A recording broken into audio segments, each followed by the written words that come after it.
listening to the Crosscheck NHL Show, part of the Locked On Podcast Network. Here are your hosts, Andrew Berkshire and Mary Clark.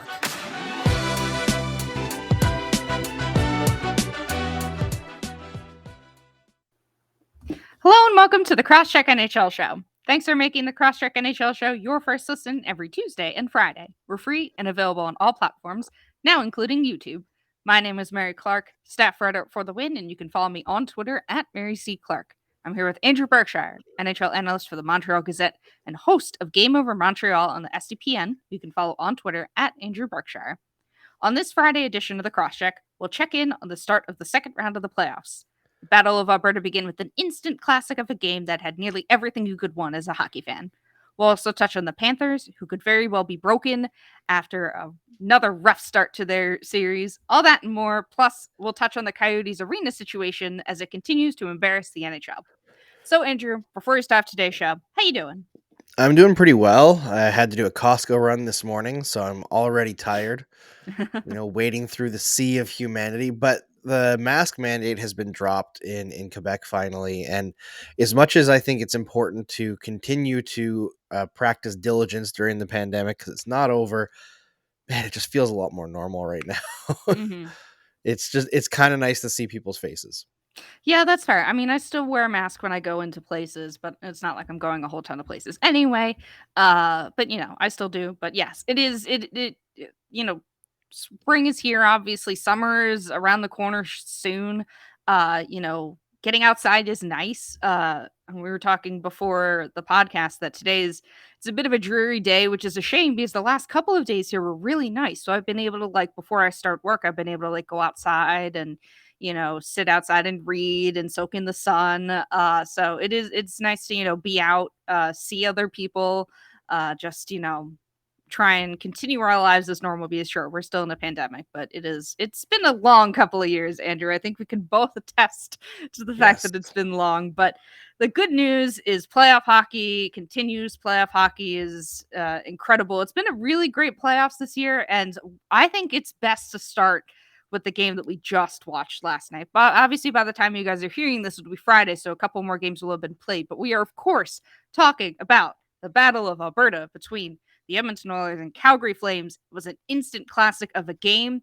The Flames won 9-6 in game one. If you had gone to sleep, after the overtime game between, the Hurricanes and Rangers that had gone to overtime, and the Hurricanes scored in overtime to win, and then immediately the Flames had took a 2-0 lead on the Oilers. I don't know how you could have gone to bed because you missed out on an incredible game, the best one we've seen in these playoffs. Just the height of drama, and just it was so good. It was so good. And we're gonna talk about that because what a game. Like I said, the Flames scored 2 goals, I think, in the opening minute. It was wild. Mike Smith was chased after allowing 3 goals on 10 shots in the first 6 minutes of the game.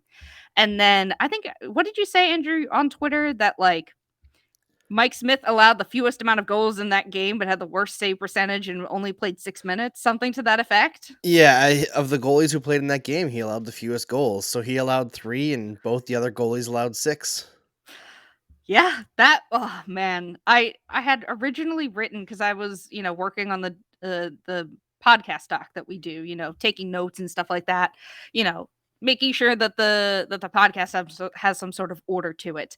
I originally wrote if Mike Smith was turning back into a pumpkin. Then I had to change it after, because that wasn't the story anymore. Sure, Mike Smith getting lit up early on and having to leave after man, that first goal was so bad. I mean, all the goals were bad, but that first goal was just an absolute softie. It looked to have handcuffed him. Oh man, it was so bad. And I was fully prepared to make this whole segment really about Mike Smith, but no.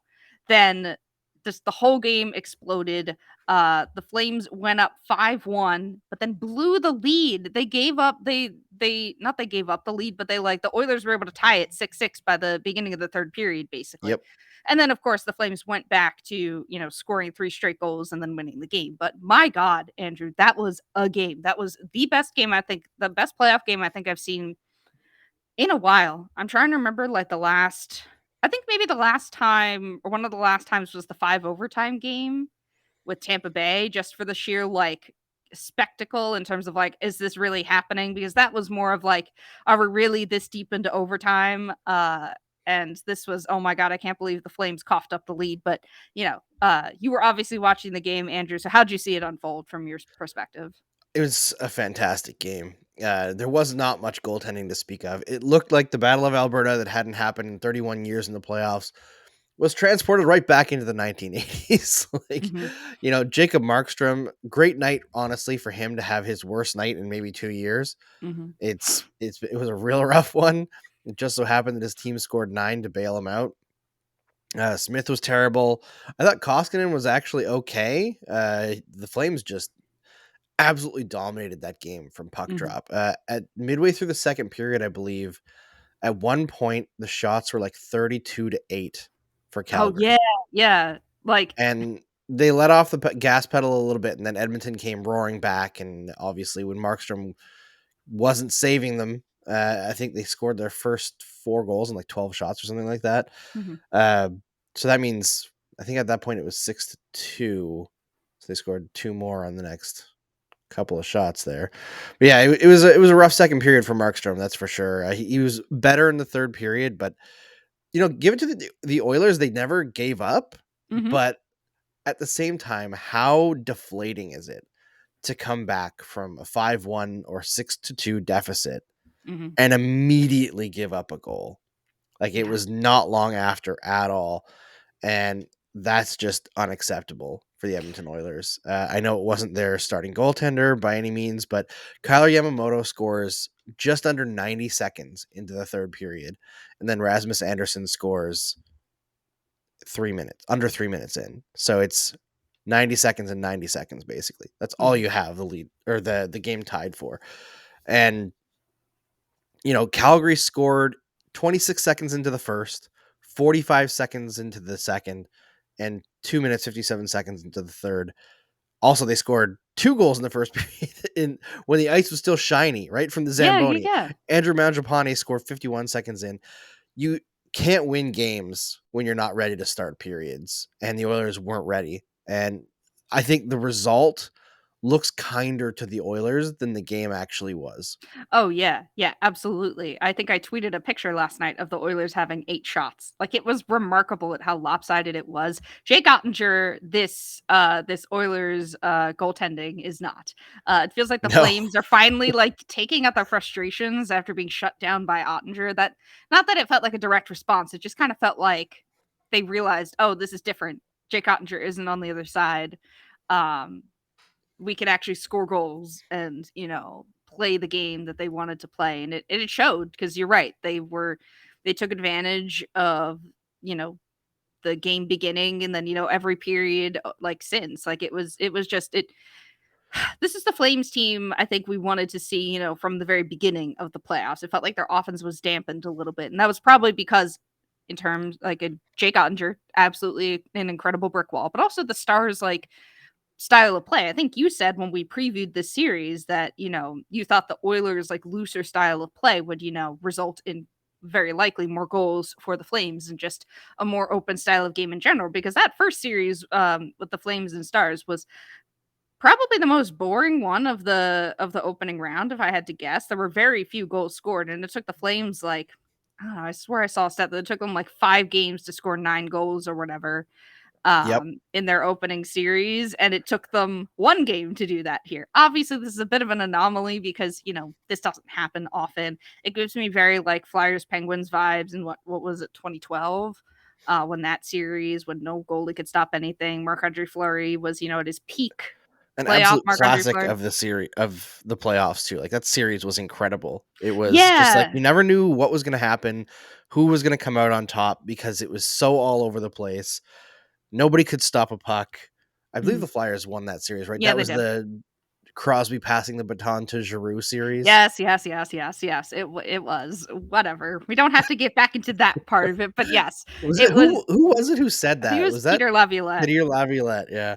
I mean, I'm all for coaches boosting up their own players and talking about how good they are, but the greatest player in the world debate is always ridiculous. Like, I can't see Daryl Sutter at the end of this, when Calgary will most likely win, Mhm. saying Johnny Gaudreau is the best player in the world. I feel like maybe coaches have learned from that moment because it was so Probably. ridiculous. Mhm. No disrespect to Claude Giroux, who's a fantastic player, and we've Mhm. talked a lot about this season, but yeah, not quite Sidney Crosby. Yeah, that This quote game though, doesn't look good in hindsight no, at all. It didn't look it good, I never think, when he does. said it either, so. No, it didn't. Yeah, for right from the beginning, he was getting dunked on Mhm. Twitter. So, not that coaches really should care about Twitter, but Yeah. the general fan base Mhm. of the NHL was not looking at that quote kindly. This game, I feel like outside of the actual game, like the gameplay itself, also had so many amazing moments. Like I Mhm. tweeted during the game that I didn't think that this series would immediately surpass our expectations, and it did. Like Yes. our expectations were already so high, and no offense to the Battle of Florida, which was a snooze fest, honestly, for the Oh, first yeah. game outside of that one Kucherov play for Corey Perry's goal, and man, especially Rangers Canes, which was a grinded out, awful, awful game to watch. Mhm. This one was just, if you stayed up to watch it at the beginning, I don't know how you could have fallen asleep, because it was Mhm. wall to wall entertainment. Did you see Matthew Tkachuk asking Evander Kane if he needed some money? Yes, yes. We go from what, Brad Marchand, and the Tony D'Angelo stuff to Yeah, the this. you're racist stuff. What a playoffs for chirps. What Oh, it feels like amazing chirps. everybody's just been elevated this playoffs. It's been And so funny. somebody posted a video from the penalty box where it looks like Brady Tkachuk is telling Kane, "You poor bastard." Oh god. It's just, there's that, and then Matthew Tkachuk scores a goal when Evander Kane is in the box still, when they took Mhm. coincidental minors, but there was another Calgary minor on there, so Oilers fans are freaking out. How come Brady Tkachuk's allowed out of the box? Well, it turns out, according to the rule, when a team has two players take penalties at the same time, that team can choose which player comes out of the box first to rejoin play, and they chose Tkachuk, which was a stroke of brilliance, because he essentially scored the insurance marker, put that Yeah. game away, right? And then he scores the hat trick, and it pans up to his dad, Keith, in the stands, who Mhm. has his hat, but he's holding it. Everybody else is throwing hats. And he's like, "No, I'm not throwing my hat," for his own son's hat trick. And people are giving him Mhm. the gears. And he's like, "It's my favorite hat. I'm not throwing my hat." Then I mean, Amazing. of course, like there's the whole thing about Brady Tkachuk, Yes. captain of the Senators, going absolutely ballistic for his brother Matthew. Like, I know that there's been some talk on the older section of hockey Twitter of like, why is this a thing? No, it's great. It's amazing. We love a good, sibling supporting sibling thing. Like, Brady Tkachuk is the number one Calgary Flames fan right now, and we love to see it. I do. I think he's been, it's been a really just there's a lot of really good energy around this Flames team in general. Just, from all that stuff. Like, this has been such an entertaining series already. And like, I hope it continues. I really do, because like, I want the series to go 7, because it'd be great if we had 7 full games of what we just witnessed in game 1. I don't think that's going to be the case, just because I don't know. It feels like a lot to wish for something like that I in our mean, day and age, but yeah, I think the next but game is going to be a lot more physical, just Yeah, I based on mean, the post-game comments. and you saw the end of the game, they were, Yep. it was when it really got physical and stuff, like the frustrations and whatnot and the rivalry boiling over. But like I said, this really has that feel of that Flyers Penguins series from 2012, between the It does, yeah. rivalry itself and the way game 1 went. I mean, I don't know if the chaos will continue in the same way that series did, because that series was just complete chaos from start to finish, and I don't think we've seen another series really like that in some time. But it'd be great if this could kind of follow up on that, because we need a little bit of chaos. It's the Stanley Cup playoffs, and as just a viewer with no real rooting interest here, I mean, I predicted the Flames, but like, I'm not going to be too mad if Connor McDavid, continues to move forward in the playoffs. And he had 4 points in this game, and him and Draisaitl did their very best to try and get this team to drag this team to victory, but it was just too much for them. But as an impartial viewer, this has just been everything you would have wanted from a hockey game and more, I think. And it's a bit of a shame that it is the like 9:30 series, like the 9:30 like game time, because it's a little bit later on in the evening, but it seemed like a lot of people stayed up for it. It'll be interesting to see what the ratings are like. But like, this has just been an incredible series, and I really hope it continues because it's just been some of the best, like, just pure entertainment we've seen in these playoffs. Like, there's been a lot of drama between, the Maple Leaf stuff. We're getting the Battle of Florida, and we're going to talk about that in our next segment. But like, I don't think anything has really been able to compare to this, and it's only just been one game. I hope it doesn't disappoint. I think you're right. It'll probably be more physical in game 2 and beyond. But circling back to what we started, it's going to hinge a lot on the goaltenders and Mike Smith, especially. Who knows? Who is going to start in game 2? I mean, do you go back to Mike Smith if you're the Oilers? Do you go I to don't think they have a Koskinen? choice. Did really? Like after like I don't know, maybe okay, explain that, Andrew. Why do you think that they don't have a choice? Because you said it yourself like just a handful of minutes ago that Koskinen didn't play too bad. Like Yeah, but he like still played bad. yeah, but like compared to Mike Smith, who let in 3 goals on 10 shots in the first 6 minutes and was pulled at Yeah. that point. Like, do you think that he gets one more game to show that he can do it? Do you think he's earned that after that first round the Oilers put up and what he did in the first round? Or do they press the panic button basically? Because like if you're the Oilers, you can't you can only go so far with this. Like something has to give here. And if Mike Smith can't put it together, but what would you do, Andrew? Well, Mike Smith Mike Smith is so hot and cold, right? Mm-hmm. And he can't be trusted. Yes. But Mikko Koskinen is just almost always bad. That's the thing. Like, I just don't think he's an NHL goaltender. You look at his work in the playoffs so far, he's been terrible, Mm-hmm. just terrible. And yeah, he wasn't the reason they lost last game, but he did let in 5 goals on 37 shots. Like, it's not good, right? He's not going to save you a game against the Calgary Flames, especially if Markstrom is better. So Mm-hmm. they kind of have to try Mike Smith. And if Smith falters again, well, maybe it's time to call up Stuart Skinner. Like, Yeah. that's the only other option that they have. Mike Smith was so good in that first round that I assume they're just going to keep on going to him Yeah. and hope that he gets hot. But yeah, I just don't think Mike Smith is Jake Ottinger. Ottinger put No. out one of the greatest goaltending performances of all time, in my opinion, in the first round. And I think you see what he was holding back in that first game. Mm-hmm. Yeah, and it circles really back to what we've talked about with the Oilers all season, the lack of a, you know, good goaltender that isn't hot and cold in the way Mike Smith is. Sure, Mike Smith was a big reason why the Oilers ended the season in the way that they did.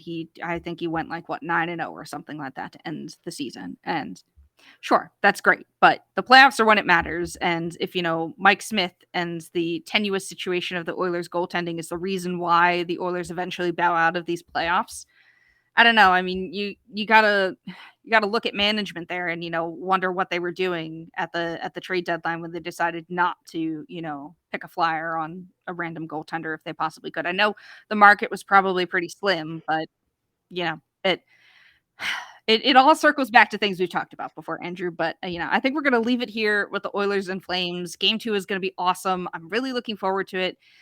This is just a really great series, and I hope it delivers because the playoff hockey is good, and rivalries in the playoffs are even better. And I know the NHL's playoff format sucks, but we got this matchup because of the way the NHL's playoff format is. So I'll give it a Yeah, pass. That's one.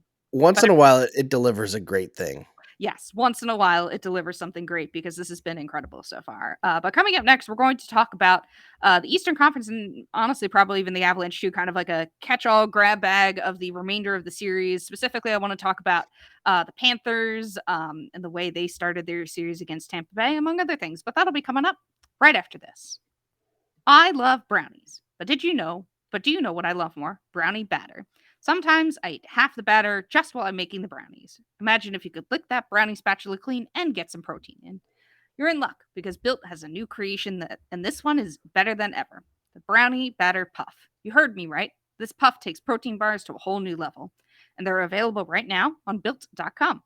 Have you tried the puffs yet? I'm not sure what you're waiting for. Puffs are a chocolate covered marshmallow protein bar. That's right, deliciously flavored marshmallow covered in 100% real chocolate.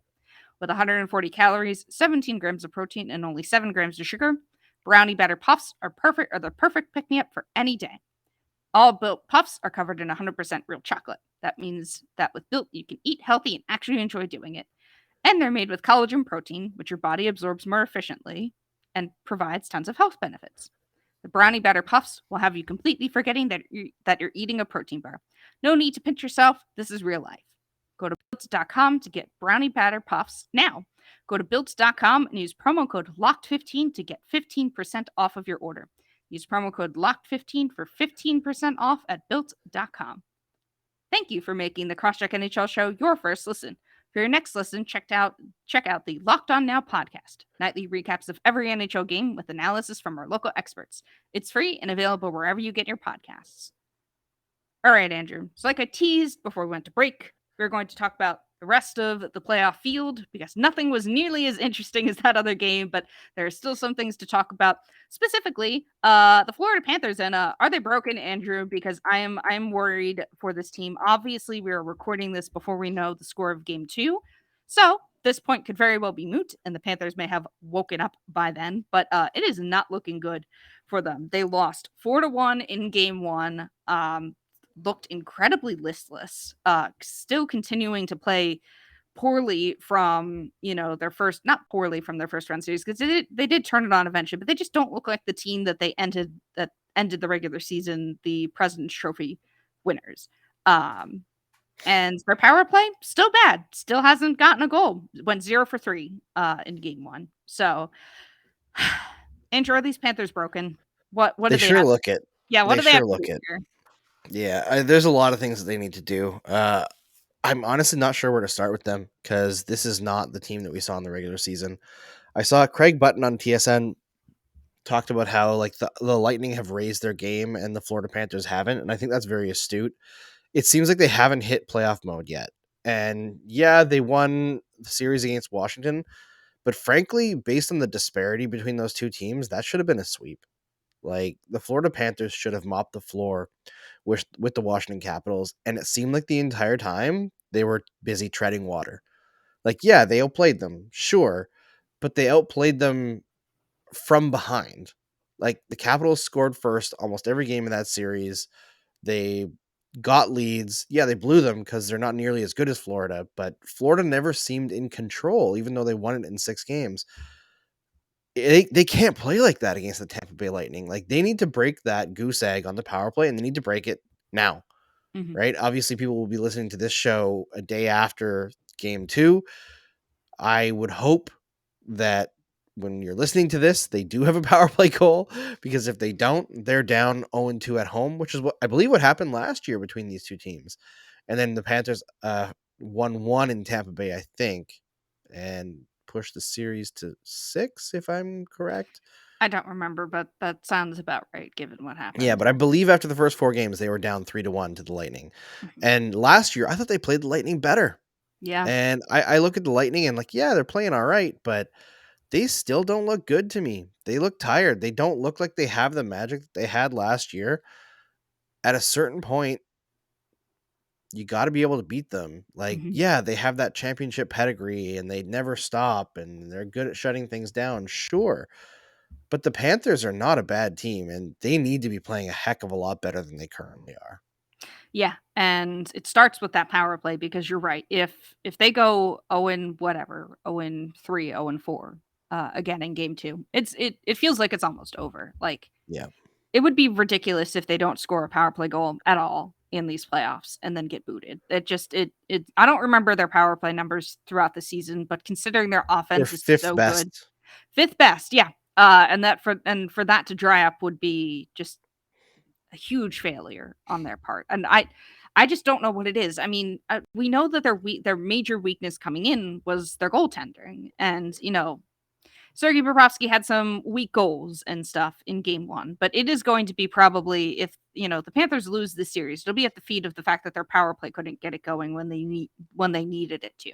And sure, Tampa Bay is on paper probably weaker than they were in their previous 2 Stanley Cup runs. And I mean, like that's pretty much a fact. They lost their entire grinding line and added Brandon Hagel, who I think has been a fine acquisition, but I don't think he's on the same par as like your Blake Coleman's and whatnot. So No, he's it just is younger, right? He doesn't yeah. have the veteran savvy that He could those very guys well had. blossom into a player like that. But it For is just, sure. it's not the same. And yet the Lightning still look, good enough to beat, a listless Panthers team. They were able to, eke out a win against the Maple Leafs, even though the series was more in Toronto's favor at the end of the day. But I know you keep saying that the Tampa Bay Magic isn't there, but it's still like they still have, the drive to compete, the will to Yeah, keep winning and stuff like that. I don't know. They just they even though they they're don't good. look as good, it's just there's at least a little bit of magic around them in terms of like how can they continue to keep doing this? How can they keep getting away with this type of Yes, thing? it is. How can they keep getting away with this? Like, I think that's the biggest takeaway from the last couple of games is I know that Leafs fans don't want to think of the series as anything other than like, oh, the better team won and the Leafs fought hard. But frankly, the last 3 games, I think the Lightning's opponents have beat themselves more than the Mhm. Lightning have done it, especially the last two. Because man, if you can't take advantage of the Tampa Bay Lightning without Braden Point, Oh yeah. like, come on, because it's not going to get any easier when Mhm. he comes back. Like, it's not going to get any easier. I will say that at the very least, some of the big players for Florida are showing up now. Claude Giroux is looking much, much better than he did in the early first round. Alex Barkov looks fantastic. Mackenzie Weegar, again, is posting phenomenal underlying numbers like usual. Who was exposed in that first game was a guy that got exposed last year in the Stanley Cup final as well, Ben Sherratt. The Yeah. Lightning do very well with guys like Ben Sherratt, who Sherratt's not a bad skater, but he's bad at anticipating Mhm. lateral plays. And that's where the Tampa Bay Lightning excel and where a guy like Ben Sherratt struggles. And, you know, if the power play is going to continue to be a situation where on all special teams in 7 games now, the Panthers have been outscored 9-0. You're not, you can't win like that You against a can't. team like Tampa Bay. Yeah, you could beat Washington, but you're not going to beat Tampa Bay like that. It's never going to happen. Yeah, it's not looking good for the Panthers, but like I said, by the time you guys hear this, the script may be flipped. This is Things true. can things can change. It was still only game one by the time we're recording this, so like things can change, but they can't keep going the way that they are. Their power play needs to get it going. Bobrovsky needs to tighten up a little bit more. All that stuff. And for the other 2 series, Mary, let's put them together because I feel like it's almost the exact same situation. Yeah, yeah, yeah. You can tell me if you disagree, but I look at both the Rangers and the Blues, the fact that they put those games to overtime in game 1 and still lost, that's terrible for Mhm. them. I've seen a few people talk about how like, oh yeah, the Blues, look how hard they played the Avalanche. They could really make a series of this. And I look at it as they got extraordinarily lucky and they still lost. The Avalanche destroyed them. I think Carolina didn't show up in game 1 and they still found a way to win. I think those series are going to be maybe even shorter than I thought. I'm very worried about the Rangers and the Blues' ability to compete in those series. The fact that they lost those first games, which both of them had a legitimate chance of sneaking one out. Yeah, they could have been real tone setters. They could have, really put, The you shock, know, put yeah, the yeah, shock in the favorite. yeah, exactly.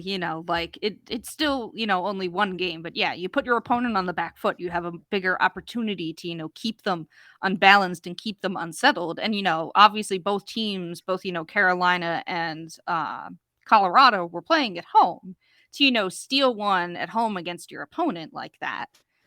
Is a huge missed opportunity. I mean, the Avalanche still look completely dominant, even though that game went into overtime and they only won by 1 goal.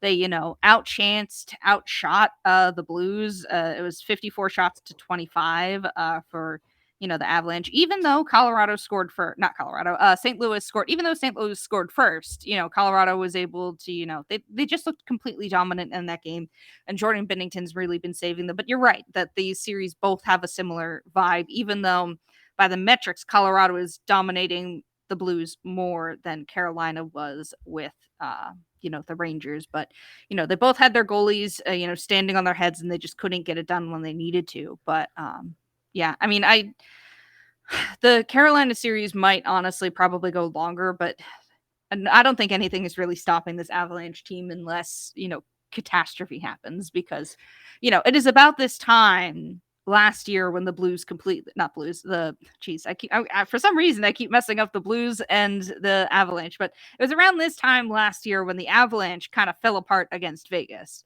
I don't see that happening here for this Colorado No, team. I don't think so either. They just feel so different. And Well, and you St. know, Louis is no Vegas. No offense yeah. to their fans, but they're just not. And I mean, Jordan Binnington can steal games. He's been really, really good. For some reason, he's just able to turn it on in the playoffs. Like, he had a so-so to bad regular season, but in the playoffs, he's just been incredible for the Blues. But like, I don't think it's going to be enough for this team.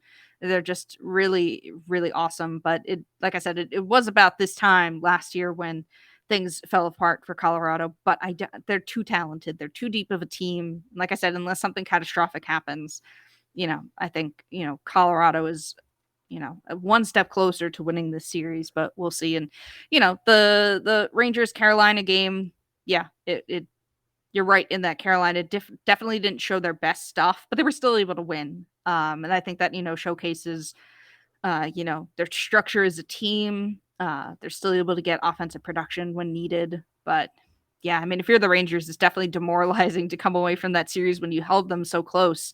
And it went to overtime and stuff like that, and you still weren't able to get it done. But obviously, it's still early goings for the playoffs. But nothing I think can hold a candle, at least right now, to the Battle of Alberta. But there's still some really interesting storylines in these playoffs as they're going along. But coming up next, we are going to shift from the playoffs to a team decidedly not in the playoffs. We're going to talk about the Arizona Coyotes and their arena situation, because there was a little bit more news in terms of, how it's going to work with them being at Arizona State. And it looks bad for the NHL in terms of just like public perception. But we're going to talk about that coming up right after this. Our partners at BetOnline continue to be the number one source for all your betting needs and sports info. Find all the latest odds, news, and sports developments this year, including this year's basketball playoffs, Major League Baseball scores, fights, and even the next season's NFL futures. BetOnline is your continued source for your sports wagering information, from live betting to playoffs, esports, and more. Head to the website today or use your mobile device to learn more about the trends and action. BetOnline, where the game starts. All right, Andrew. So I wanted to end off our hockey talk with the Arizona Coyotes.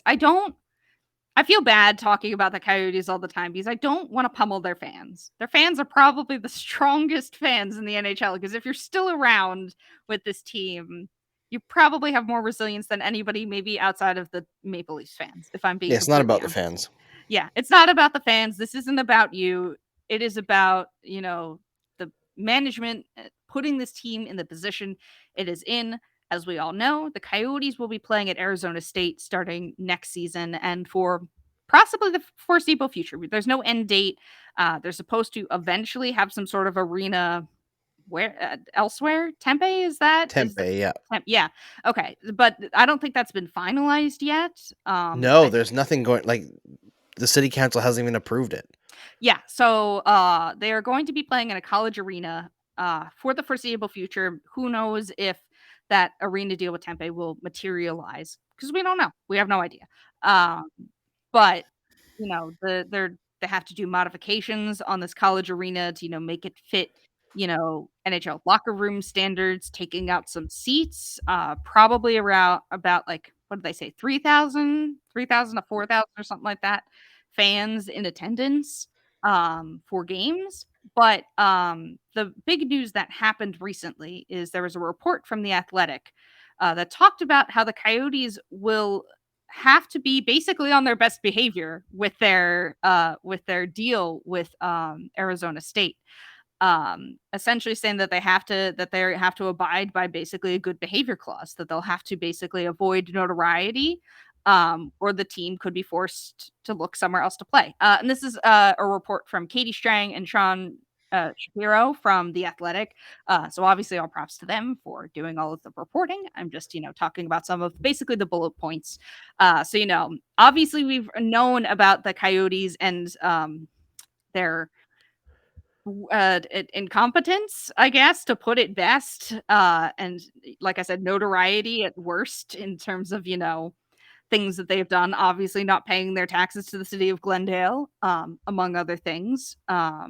So that is one thing that good behavior clause was already shocking to begin with. Then, of course, there was the possible rumor slash report that the Coyotes wouldn't be allowed to have their logo at center ice in the ASU arena. That has since been proven false. There has been a report from Arizona State that both of the teams will share their logos at center ice, but the Coyotes can't hide it in any way. Can't try and obfuscate it in any way, or try and cover up any of the ASU branding. They can control, like, I think the scoreboard and the ribbon boards around the arena, but they have to get approval of any like alcohol or liquor advertisements. They can only basically partner with anybody that ASU says they can. Um, this looks really bad for the NHL. Yeah. It's looked really bad just in general, but this report basically is like, I get it. The Coyotes weren't coming into this from a position of strength, but it looks really bad, Andrew. It's so bad. Yeah, it is. Even if we toss aside the idea that the Coyotes have no revenue from on ice advertising, the fact that like this whole morality clause is something that's very common in business whenever there's like a partnership like this. But if they're going to overrule alcohol and I guess like what else? Uh, Gambling, yeah, like that's some gambling sort of ads. like, yeah, gambling stuff. Like, that's a Like, lot of the NHL's ad revenue, mhm, frankly. So that puts the Coyotes in a situation where they can't make any money. And like, frankly, I don't even want to make this a conversation about the Coyotes anymore because I'm done with that organization. I think mhm, everyone involved in that organization needs to be out of the NHL. I think that team needs to be relocated. I feel sorry for the fans. I really do, but they are a problem and they have been a problem for a long time. It's been like 15 years that they've been losing upwards of $30 million every year. And we talk about revenue sharing in the NHL. There's not nearly enough revenue sharing in the NHL. So that's not really the big deal. That's like the Coyotes are hurting the league. Where they're hurting the league is in keeping the salary cap down. mhm. When you have a team that's just a constant suck on resources all the time, and now you're going to go into an arena where you can't even sell tickets to the point where you can put on a profitable game. Like, players are going to get hit with higher escrow because of this, and escrow is already high because of the pandemic.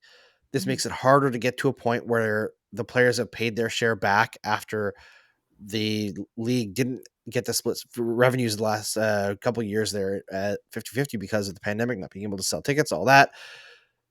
If I was a player right now, if I'm the NHLPA, I'm looking at finding a way to open the CBA at the next possible juncture to give them some sort of out clause as a PA, as a players association, as a union to kibosh situations like the Coyotes and force the NHL to move a franchise, because that franchise is costing players money and has been costing players money for what, 30 years?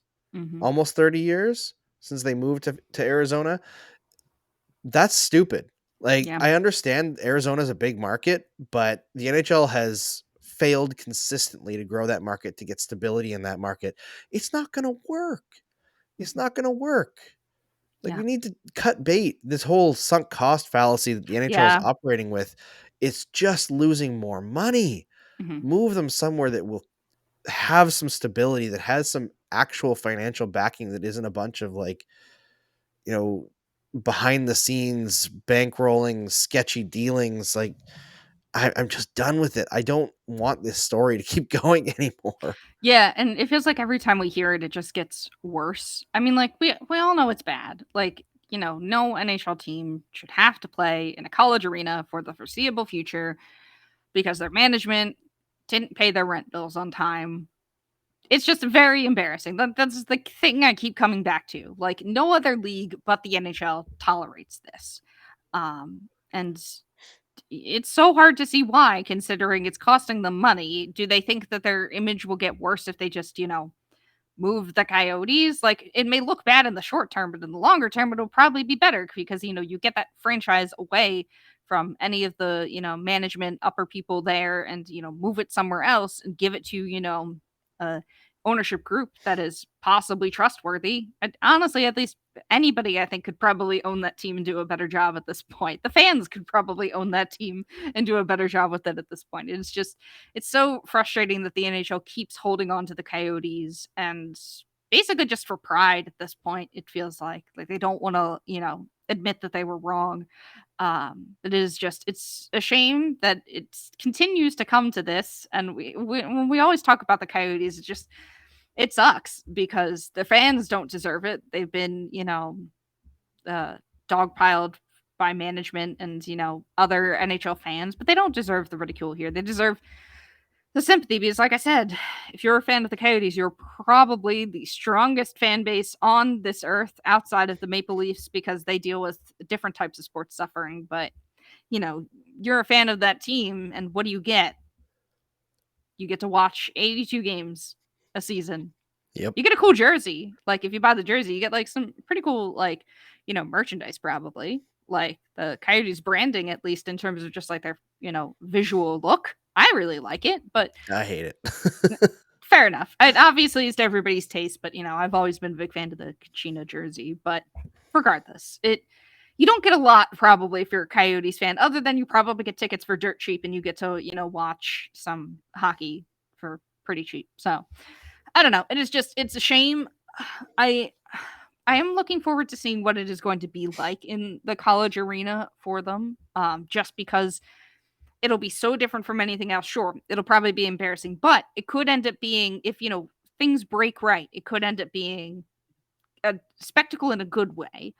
Obviously, it shouldn't be how it is for an NHL team in the long term, but maybe at least like for a couple of weeks, it is something interesting at least. But it's just a shame that we got here, and I don't know. It's going to be so hard. Like, I don't even know when you would be like. If this was me, you'd cut this like yesterday. But like, I don't know. If you're the NHL, like, it's hard to see them giving this up because like they're in it. Like, the worst it can get is now. Like, I don't think it could really realistically get any worse, if I'm being honest. So It could get worse if Tempe denies them. all right, fine. That's a good I point. think that would be the boiling point, right? If that actually happens, then they would probably be moved. And it would be, Houston or Austin to keep in that general division area. But yeah, I know some people are dreaming about Quebec City. It's not happening. Yeah, the only way that Quebec City is happening is through like another expansion years from now, or if Florida pulls up stakes because they can't make money there after, if this playoff run still doesn't draw crowds. I will say there was a couple of people who posted the crowd noise in Florida when it was like tied 1-1 and how quiet it was, and I was like, yeah, they need to work on that a little bit. It was like you could hear a pin drop in that arena. They needed to but that's partially on like the team itself. Get people pumped up, right? Give them an atmosphere to be going along with. It's not enough. So all the southern teams that are really struggling, it's not about the fans. Like if your fans don't know much about hockey, that's your fault as an organization. They've been there long enough. If they don't know where the team is, that's your fault. That's the management's fault, ownership's fault. And I think people get so upset as fans that people are dogging on them. It's really not about the fans. It's not. Yeah, it really isn't. But we're going to end that segment there because, I don't know, talking about the Coyotes always leaves me in a bad mood, Andrew. It really does. It's fun to point and laugh at the management, but overall the situation is pretty sad just in general in terms of, how it looks for the NHL, how it reflects on the fans. It shouldn't, but, it unfortunately does in this world that isn't, fair of ours. So, yeah, it just reflects poorly on basically everybody involved, even though it is fun to laugh at the management. But we're going to, like I said, end it there, and we're going to finish up this episode with pop culture talk, and it'll be coming up right after this. This episode is brought to you by Rock Auto. With the increasing numbers of makes and models, it is now impossible for your local chain auto parts store to stock all the parts you need. Why endure often pointless or seemingly intimidating questioning and wait while the person behind the counter orders parts on their computer, choosing only the brand their warehouse happens to carry. You have computers with access to rockauto.com at home and in your pocket. RockAuto.com is a family business, serving auto parts customers online for 20 years. They have everything from engine control modules and brake parts to tail lamps, motor oil, and even new carpet. Whether it's for your classic or daily driver, get everything you need in a few easy clicks delivered directly to your door. The RockAuto.com catalog is unique and remarkably easy to navigate. Quickly see all the parts available for your vehicle and choose the brands, specifications, and prices you prefer. Best of all, prices at RockAuto.com are always reliably low and the same for professionals and do-it-yourselfers. Why spend up to twice as much for the same parts? Go to RockAuto.com right now and see all the parts available for your car or truck. Right locked on in their How Did You Hear About Us box so that they know we sent you. Amazing selection, reliably low prices, all the parts your car will ever need. RockAuto.com. All right, Andrew. So we're going to end off this week's episode with our pop culture segment that we do every week. I'm bringing to the table the She-Hulk trailer, the newest Marvel show that I believe is coming out in August. And I wanted to bring it up because I love my girl Tatiana Maslany, famous Yes, for Orphan so Black good. fame. I will probably watch the show for her. I know a lot of the talk has been on the CGI of She-Hulk, so I wanted to get your opinion on that. But like I said, love my girl Tatiana Maslany. Absolutely watch Orphan Black if you haven't. I think, we can both, endorse this statement because it was an incredible show. An absolute acting masterclass in that show that she Yes. did. But there's been some talk online about the CGI. Have you seen the trailer? What do you think? Give me your thoughts. I did. I think it looks super fun. Mhm. I follow a creator on TikTok named Jay Stoobs, and she was talking about how like she was very happy about it because She-Hulk is one of her favorite characters, and this show is like very clearly made for like a female audience, Mhm. which is something that frankly comic book movies don't get to very often. So that's really fun. I think that they haven't shied away from She-Hulk character in the comics. It seems very accurate. The Mhm. fact that she's like goofy and outgoing and funny and aggressive in every way. So Mhm. that's really fun. I think Tatiana Maslany is going to kill it. I like that it looks like Mark Ruffalo is going to be in it for the whole series. Yeah, that's That's really cool. fun. Um, the CG, people are freaking out about it. I don't think it's finished. Mm. It's coming out in what, August? August, yeah. So I mean, there's a little bit more time for them Yeah, to, there's clean it up. time. And I saw there was a really interesting thing going on because people were kind of dragging the CG in Doctor Strange as well, which frankly I don't really understand because Yeah. there's so many special effects shots in that movie, and I would say like 98% of them are spectacular.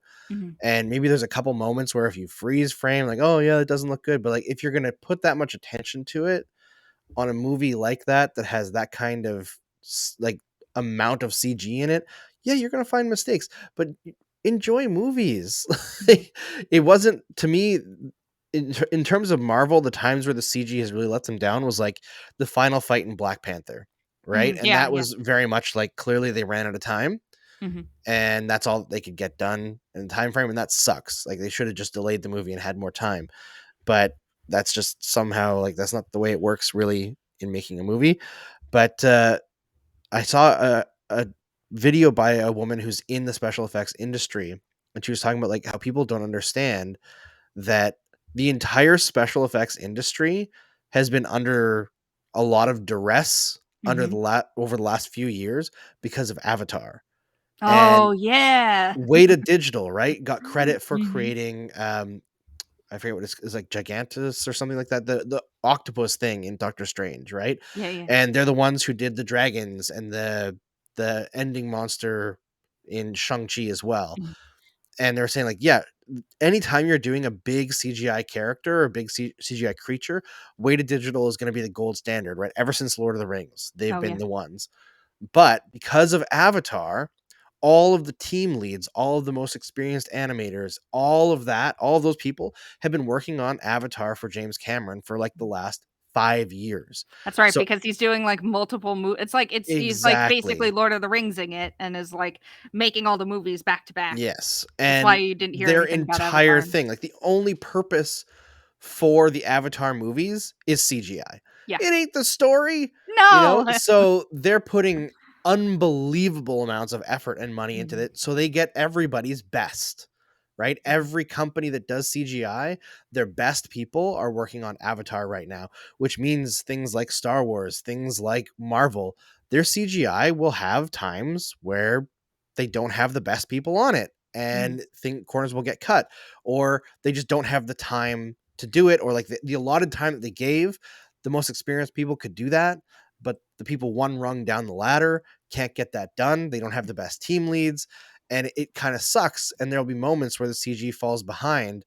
But I don't know, if you're so caught up in CG that you can't enjoy a story or like character development and all that, I think you're looking at movies the wrong way. Mhm. Like if you watched Book of Boba Fett and you got super hung up on the Luke Skywalker, no spoilers, I guess, but we already spoiled it on this podcast before. It's also been, I Yeah. think you spoiled it. But So like when Luke Skywalker appears in Book of Boba Fett, if you're super stuck on what his face looks like and like the movements of his lips, blah, blah, blah, and you're like, oh, it doesn't look 100% real.